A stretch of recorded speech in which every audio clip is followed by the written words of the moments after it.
আমরা আগের পর্বে আপনাকে দেখিয়েছিলাম, আপনারা দেখেছিলেন কিভাবে আমরা কাশ্মীর থেকে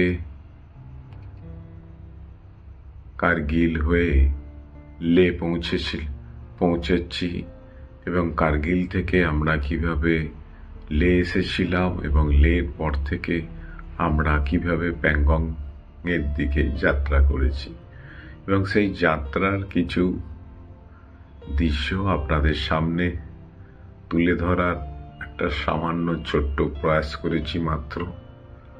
আপনারা দেখবেন, অবশ্যই ভালো লাগবে। এই গাড়িতে আমরা ছিলাম এবং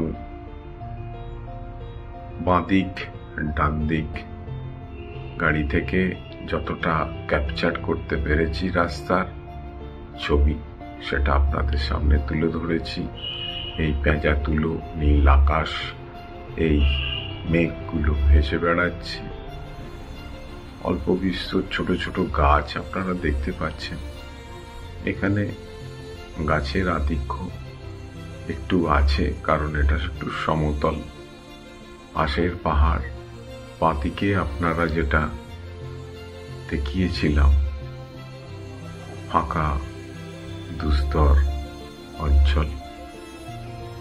এখন আমরা ডান দিক ঘেঁষে আছি, আমার ক্যামেরাটাও মোবাইলটাও ডান দিক ঘেঁষে আছে।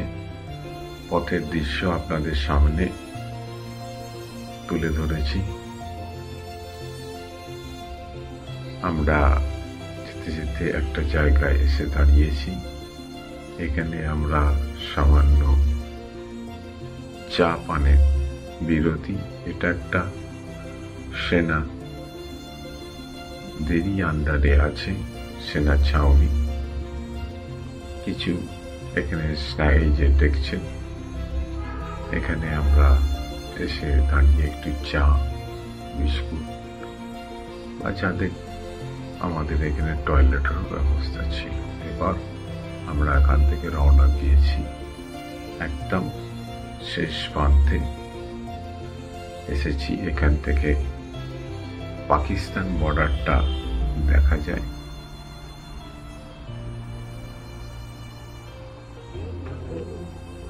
এই যে দেখছেন, এখান থেকে সোজা পাকিস্তান বর্ডার দেখে আমরা আস্তে আস্তে প্যাংগং লেকের দিকে যাচ্ছি। দূর থেকে দেখতে পাচ্ছেন এটি প্যাংগং লেক। প্যাংগং লেকের দৃশ্য বহু প্রতীক্ষিত, বহু